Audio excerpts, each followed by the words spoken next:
बिस्मिल्लाहिर्रहमानिर्रहीम। Hello everyone, अस्सलाम वालेकुम। आज हम बनाने जा रहे हैं आलू का स्नैक। आलू का स्नैक है ब्रेड के साथ, लेकिन ये पता भी नहीं लगेगा कि ये आलू और ब्रेड के स्नैक बनाई है मैंने। आलूओं को मैंने आधा किलो लेके और उबाल के इसको मैश कर लिया, जैसे कि आपको नज़र आ रहा है। और इसमें अभी मैंने कोई चीज़ ऐड नहीं की है। ब्रेड के पीस लूँगी मैं, 2 अदर ले लेंगे।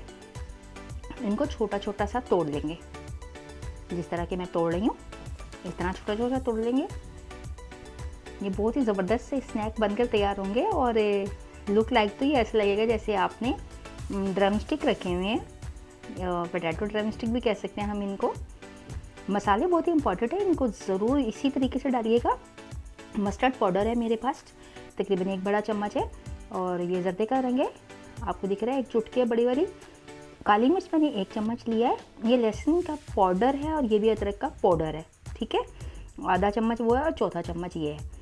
और ये हमारे पास ज़ीरा पाउडर है, ये भी हाफ़ टी स्पून है। चिकन क्यूब मैंने 1 अदर लिया और सॉल्ट मैंने लिया है एज ए रिक्वायर्ड। तो सॉल्ट हम यहाँ पे बहुत कम डालेंगे, इस बात का बहुत ख्याल रखिएगा कि चिकन क्यूब ना, ज़्यादातर पॉसिबल की कोशिश कीजिएगा कि आप चिकन पाउडर डालें इसमें 1/2 चम्मच। अगर चिकन पाउडर ना हो तो चिकन क्यूब डाल दीजिएगा, लेकिन उसको अच्छे तरीके से मैश करना बहुत ज़रूरी होता है, वरना कहीं जगह जगह चिकन क्यूब के जो चंक्स आते हैं वो फिर बहुत कसैला कर देते हैं आपके खाने को और अच्छा नहीं लगता। चलिए यहाँ पे मैं डालूँगी चिली सॉस। ये ढक्कन मेरा तकरीबन 1 टेबल स्पून के बराबर है, इतना ही डालूँगी मैं इसमें। इसको अच्छे से मैश करेंगे दोनों हाथों से, अच्छी तरह जोर लगा के इसको मैश किया जाएगा, ताकि एक एक इसके अंदर जो कोई भी चीज़ का ना मोटापन ना हो बीच में, जैसे होता है ना कि आलू का कोई लम्स रह गया या फिर ब्रेड का, ठीक है।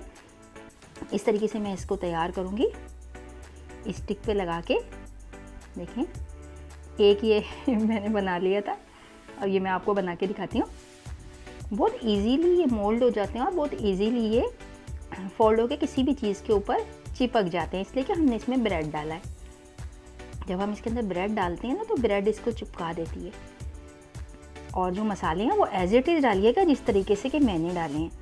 यही मसाले इसमें यूज़ होंगे, तो आपको पता भी नहीं चलेगा खाने में कि ये सिर्फ ब्रेड और पोटैटो से बने हुए स्नैक है। आपको बिल्कुल इस तरह महसूस होगा जैसे आपने इसमें कोई बहुत ही ज़बरदस्त सी चिकन या कोई ऐसी चीज़ डाली है जो कि नज़र नहीं आ रही, बस टेस्ट आ रहा है उनका। ये देखें जी, मैंने सारे इस तरीके से तैयार कर लिए हैं अच्छे से सेट कर लेंगे। अब इसके ऊपर मैं लगाऊंगी अंडा। अंडे के अंदर हम इसको डिप भी कर सकते थे, मगर उसमें ये डर है कि हमारी स्टिक इसमें से बाहर ना निकल जाए, लूज़ ना हो जाए, क्योंकि अभी ये कच्चे हैं ना, पके नहीं हैं। तो मैं इसको ब्रश की मदद से अप्लाई कर लूँगी अंडे को, इससे इसकी बाइंडिंग और ज़्यादा प्यारी हो जाएगी और टेस्ट भी बहुत अच्छा आएगा। सारी तरफ से घुमा घुमा के इसके ऊपर हमने एग लगा लिया सब पे। और अब हम इसको गुड लुकिंग के लिए डालेंगे थोड़ी सी कलौंजी। इस तरीके से डाल दीजिएगा, ट्विंकल कर दीजिएगा थोड़ी थोड़ी जगह जगह पे। और हम डालेंगे वाइट तिल, वो भी मैंने गुड लुकिंग के लिए ही डाले हैं। वाइट तिल डाले हमने, तो माशाल्लाह कितने अच्छे लग रहे हैं जी। अच्छा ले जी, अब इसमें हमने कुछ भी नहीं करना, बस सिर्फ इसको फ्राइंग की तरफ लेकर जाना है। थोड़ी सी कलौंजी और डाल लेते हैं और तिल भी और डाल लेते हैं, मज़े के लगते हैं। तिल का तो टेस्ट बहुत ही अच्छा होता है और कलौंजी वैसे भी हेल्थ बेनिफिट के हिसाब से बहुत अच्छी होती है, ठीक है। तो कलौंजी हम लोग अक्सर खानों में इस्तेमाल करते हैं। आपको अगर मेरी रेसिपी अच्छी लगे तो लाइक शेयर और सब्सक्राइब कर दिया करें। बहुत ही छोटी सी रेसिपी है, 10 मिनट के अंदर तैयार हो जाएगी। कोई इसमें ज़्यादा झंझट नहीं है, कोई काम नहीं है। चलिए मैंने सारे तिल डाल दूँ, फिर आपको दिखाती हूँ। आगे से हम फ्राइंग की तरफ चलते हैं। तिल मैंने सारे ट्विंकल कर दिए थे, अब हम आ गए हैं इधर फ्राइंग की तरफ। तो ऑयल इसमें थोड़ा सा हम ज़्यादा डालेंगे, लेकिन यूज़ उतना ही होगा जितना कि होगा, बाकी बच जाएगा हमारे पास, क्योंकि इसमें स्टिक्स हैं। तो इसको हम किसी तरतीब के साथ इसमें लगाएंगे। बिल्कुल मीडियम इसका फ्लेम है, तेज़ फ्लेम नहीं रखना हमने, नॉर्मल सा चूल्हा रखेंगे और इसको हल्के हल्के से सेकेंगे और बहुत ही खूबसूरत सा गोल्डन कलर लेकर आएंगे। चलिए मैं सारे डाल देती हूँ, फिर मैं आपको दिखाती हूँ। ये देखें, डालकर मैंने इनको 2 से 3 मिनट पका दिया और इसको मैंने इस तरीके से पलटना शुरू कर दिया है। गोल्डन कलर जैसे कि इतना प्यारा सा नज़र आ रहा है, इसी तरीके से हम गोल्डन कलर लेके आएंगे। हल्के हल्के आंच में बनाएंगे ताकि अंदर तक इसका टेस्ट जाए, खस्तापन आए इसके अंदर।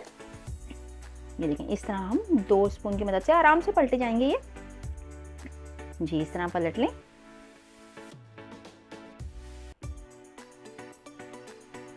अंडा लगाने की वजह से देखिए ना ही हमारे तिल और ना ही कलौंजी उस पे से उतरी है, अच्छे से अभी तक ये उसके ऊपर ही एडजस्ट हुई हुई है। बस इसी तरह मैं सारे बना लूँगी। ये देखें जी, ये तैयार हो गए गुड लुकिंग से मेरे पोटैटो स्नैक्स। इसको आप बच्चों के लंच बॉक्स में दें या आप शाम की चाय के साथ इंजॉय करें, मेहमानों के आगे रखें, इंशाल्लाह बहुत ही अच्छी चीज़ बनेगी थोड़े से बजट के अंदर। मसाले बहुत ज़्यादा इसमें मेंशन करते हैं, जो मैंने मसाले यूज़ किए हैं इन मसालों का टेस्ट बहुत ज़बरदस्त होता है। अगर आप कोई कॉमन और कैजुअल से मसाले डाल देंगे इसमें, खाली नमक मिर्च या हरा धनिया वगैरह डाल के बना लेंगे, तो ये आपको जस्ट लाइक आलू के कबाब लगेंगे। इसके अलावा आप इसमें कोई टेस्ट नहीं आने वाला। इसका जो टेस्ट मैनेज किया है वो किया है इन मसालों ने, तो इसी मसालों से बनाइएगा। रेसिपी पसंद आए तो लाइक शेयर सब्सक्राइब कीजिएगा। चलिए जी, हमारे रेडी हो गया माशाल्लाह से गुड लुकिंग से हमारे स्नैक तैयार हो चुके हैं। माशाल्लाह कितने अच्छे लग रहे हैं। तो इसी के साथ दीजिए शाइस्ता एजाज को इजाज़त। अल्लाह हाफिज़।